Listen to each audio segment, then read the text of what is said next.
ഉച്ചക്കൊരു ഉറങ്ങി എഴുന്നേൽക്കുമ്പോഴേക്ക് വല്ലാത്ത വിശപ്പാണ് കേട്ടോ. അപ്പോഴും നമ്മൾ ചിന്തിക്കുന്നൊരു കാര്യമുണ്ട്, അമ്മ കൂടെ ഉണ്ടായിരുന്നെങ്കിൽ എന്ത് ഭാഗ്യമായിരുന്നു എന്ന്. കാരണം ഉറങ്ങി എഴുന്നേൽക്കുമ്പോഴേക്ക് അമ്മ എന്ന് വിളിക്കുമ്പോഴേക്ക് ഫുഡ് അങ്ങ് എത്തുമല്ലോ, സ്നാക്സ് ആയിട്ട് എന്തെങ്കിലും ഉണ്ടാക്കി തരുമല്ലോ എന്ന്.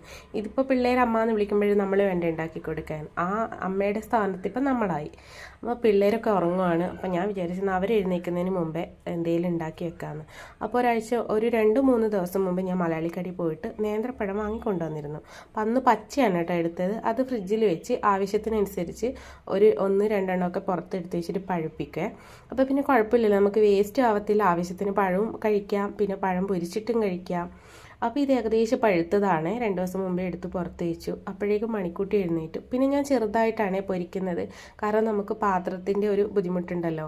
അപ്പോൾ ചെറിയ 2 പീസൊക്കെ ആയിട്ടാണ് പൊരിക്കുന്നത്. പക്ഷേ ഇത് കഴിക്കാനാണ് കേട്ടോ നല്ല. ഇന്നെന്ന് വെച്ചാൽ ഒന്നും നമ്മൾ ബേക്കിംഗ് സോഡ ഒന്നും ചേർക്കാതെയാണ്. അപ്പോൾ നമ്മുടെ പഴം